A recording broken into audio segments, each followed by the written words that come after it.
ሰላም ኩራት ተኸታተልትና ሎማዓንቲ ድማ ብዛዕባ ቶይ ስዊች ኣጠቓቕማ ኢና ሒዝና ልኩም መፂና እኒአና።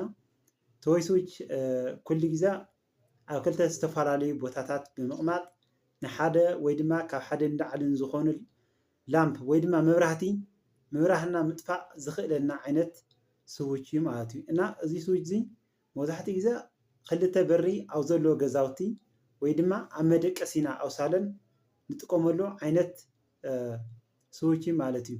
ንኣብነት ከም ትሪእዎ ኣለኹም ኤግዛምፕል ይርአየኩም ዶ እዩ በሪ ኣሎ በዚ ስዊች ኣሎ እና በዚ ኣብሪኻ ተኣትሞ እዚ ገዛ ዓፂኻ ናብ መደቀሲኻ ትኸይድ ከለኻ ኣብ ፅጋዕ መደቀሲኻ እውን ይኸውን ስዊች እዚ ማለት እዩ። ተመሳሳሊ ክልተ ካብኡ ብኾንካ ከዓ ተብርህን ተጥፍኦን ትኽእል ኢኻ ማለት እዩ።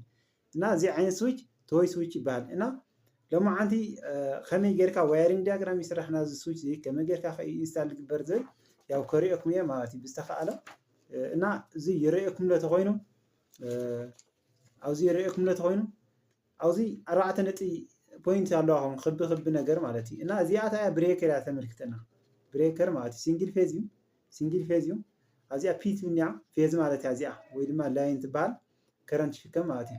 እዚኣ ከዓ ኤን ኣላ ኤን ማለት ከዓ እንታይ ማለት እዩ ኒውትራል ማለት እዩ። እዚ ሜይን ብሬከር ናይ ሜይን ብሬከር እዩ ማለት እዩ። ንኣብነት ሳምፕል ኢና ንሪኢኹም ንበይ ኣብ ኢንስታሌሽኑ ኣብቲ ዋና ብሬከር ኸድካ ሳብ ብሬከርስ ኣለዎ ንኣሽተይ እውን ኣለዎ እዮም።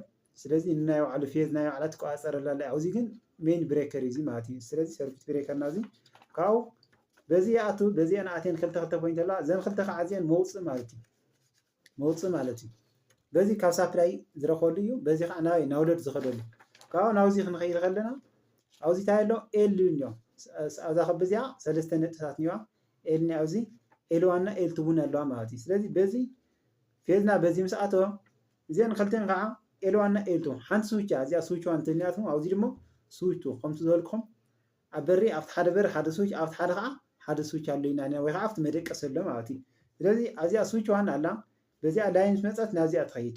ስለዚ ኣብዚ እንታይ ኣሎ ክልተ ፖይንት ኣለዋ ኣብዚ ኦን ኦፍ ብዝገበርናዮ ቁፅሪ ኣብቲ ስዊች ናይ ባዕሉ መራኸቢ ፖይንት ኣሎ እዩ ናይ ባዕሉ ኮንዳክተር ኣለዎ ዘረኸብ ካብኡ ተመሳሳሊ ካብዚአን ካብ ላይን ዋን ወፂኣ ላይን ዋን ደውዚ እውን ስዊች 2 ላይን ተወፂኻ ናብ ላይን ትኸይድና ማለት እዩ።